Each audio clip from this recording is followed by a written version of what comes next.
这个女人怎么站着上厕所还不忘抖三抖？一觉醒来，她的下半身突然就变成了男人，原先漂亮的内内穿不下，拉拉链会被夹得嗷嗷叫，走路成外八，这可真是把女主愁坏了。最近她经历了人生前所未有的大起大落，先是丈夫出轨离婚，成了单亲妈妈，随后在工作上被女上司下派去工地监工，到了工地还遭遇了工友们的调侃和消遣。由于性格懦弱，这一切的一切她都不敢 say no， 更不敢反抗。看见下水管道漏得像喷泉一样，在2.8米工友面前只敢写成了轻微漏水。男同事卷毛看不下去，你赶紧回去吧，我来继续。没等女主缓过来，前夫还打来视频炫耀自己拿到了孩子的抚养权，顺便晒一下自己的新老婆。接二连三的打击，女主一个踉跄和卷毛撞到一起，同时摔了个狗啃泥。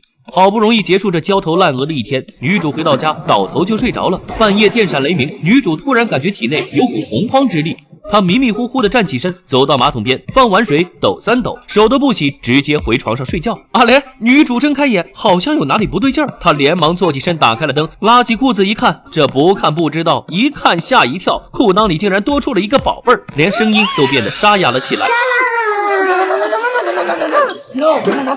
把来求抱抱的孩子们吓得够呛，更苦恼的是，他现有的内裤没有一条能塞得下这个宝贝儿。翻箱倒柜，好不容易找出一条前夫留下的陈年花裤衩给自己穿上。女主想，这样下去不是办法，第二天一早就把孩子送去了前夫那，接着准备像平常一样骑车去上班，一个熟练潇洒的横跨，然后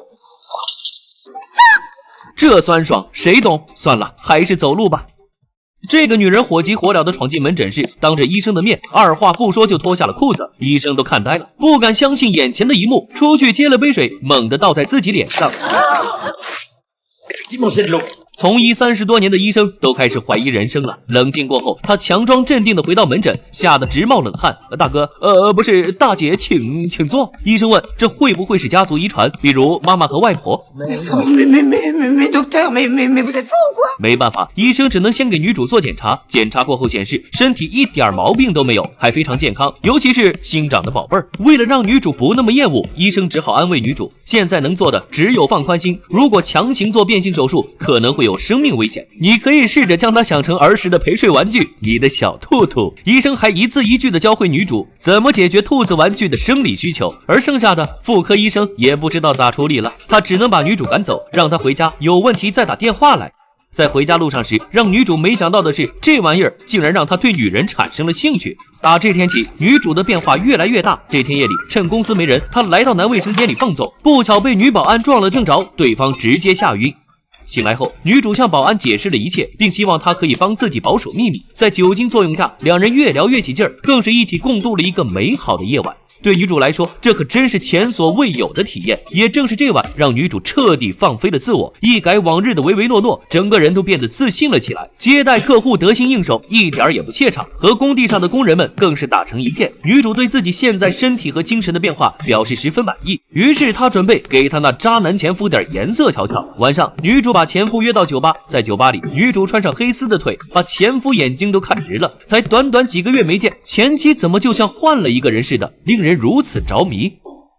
为了报复前夫，女人在酒杯里放了点粉末，前夫没多想，一口全喝了下去，头有点晕乎乎的，气氛也越发的暧昧。这时，女主卡准时机，直接亮出了秘密武器。前夫一看，好家伙，直接吓晕了。第二天早上，前夫昏昏沉沉醒过来，感觉局部隐隐作痛，床上还有女主留下的小纸条，以后有需要随时 call 我哦。独留前夫一人怀疑世界。女主报复完前夫，变得更加自信了，工作也越来越有干劲儿，这让朝夕相处的男同事卷毛很费解，但也对女主愈发的有好感，还对女主表白。女主心想，都是结了婚的男人，还来勾搭我，和前夫一个样子，呸，渣男。可没过多久，女主就发现卷毛其实和自己一样，一人又当爹又当妈，带4个孩子。同为单亲妈妈的女主一下就对卷毛充满了同情。碰巧有一回在工地上，一棵大树突然倒下，眼看就要砸到卷毛，女主一个箭步如飞救下了他。这下两人的关系也越走越近。很快，在卷毛的猛烈追求下，两人正式交往了起来。晚上，两人相约共进了一顿浪漫的烛光晚餐。就在小嘴刚要亲上时，女主猛地一个机灵窜了起来。她突然想起自己现在是一个不男不女的状态，再继续下去，卷毛指不定也会像前夫一样被吓晕。女主只好找了个借口溜了。回到家后，女主越想越委屈，现在的自己心爱的男人不能亲近，和闺蜜也关系紧张，圣诞节孩子还不在身边，想着想着眼里包含泪水。终于经过一番纠结，女主觉得自己不能再这样下去了。她把卷毛约到天台，狠下心要和卷毛坦白。刚准备开口时，天空再次电闪雷鸣，就像变身那一晚一样，一道闪电下来，女主胯下一凉，身体竟然奇迹般恢复了。这一刻，她放声大笑，把原本要说的话又咽回肚子里。她终于能和心爱的人拥吻了，和闺蜜也和好如初，过上了普通人的幸福生活。不过上天还是送给她一个礼物，女保安再次出现。至此，影片结束。这部电影叫《如果我是男生》，女主作为导演想要从自身探讨女性问题，可惜简单粗暴的剧情却没能引起更深刻的本体反思。因此，假如有一天你也改变了性别，你会怎么办呢？好了，今天的节目就到这里，我是独立鱼，记得点赞加关注，陪你看电影。